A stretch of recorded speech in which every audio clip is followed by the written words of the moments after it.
Today, I can announce that the United States has agreed to formally reestablish diplomatic relations with the Republic of Cuba. Yesterday, President Obama announced that the U.S. is opening an embassy in Cuba, and General Raul Castro also announced that Cuba is going to have an embassy in the U.S. So that's going to happen on the 20th of July. President Obama also announced that Secretary Kerry is going to travel to Havana. We don't have the details of the date yet, but it's probably late summer, so he's going to be there for a special ceremony. And also, some other details came out yesterday from the agreement. For instance, like we know now that U.S. diplomats are going to be able to travel around the island. They will have to notify the Cuban government, but still that's something positive, because before they have to seek approval.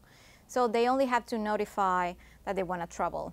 But apart from that, apart from like details on the diplomatic agreements, we don't know much yet. We don't know if there's going to be a consulate, for instance, a U.S. consulate in another city in Cuba. We also don't know if there's going to be a Cuban consulate in Florida. There's a lot of speculation that there's going to be a consulate in Tampa in the future. That's a possibility. But still, like people in the streets are just saying, okay, how is this going to impact in my life? The reaction of Cuban Americans in South Florida is divided. We hear a lot from Cuban Americans in Congress, mostly criticizing Obama's movement to open embassies. We also have people that welcome this announcement, people that are doing lobby to lift the embargo against Cuba.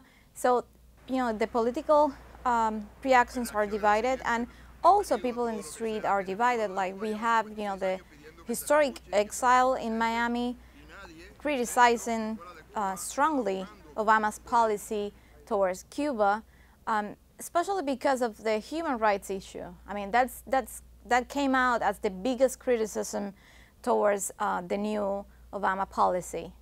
And also, of course, there are people that only want, like improvements, like are we going to be able to travel to Cuba without, a Cuban passport that we have to, seek in Washington?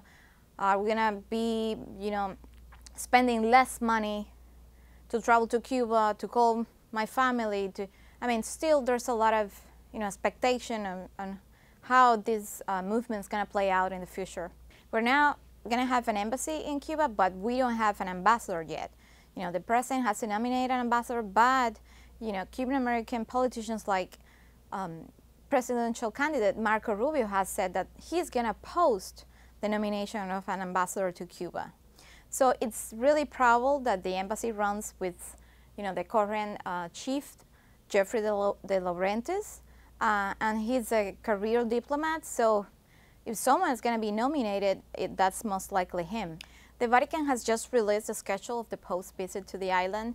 We now know that he's going to be visiting from September 19 to September 22nd, and he's going to be giving masses in Havana, in Holguín, and in El Santuario de la Caridad del Cobre in Santiago de Cuba. And there's a lot of expectation of the Pope's message, because he has played such a significant role in this rapprochement between the U.S. and Cuba.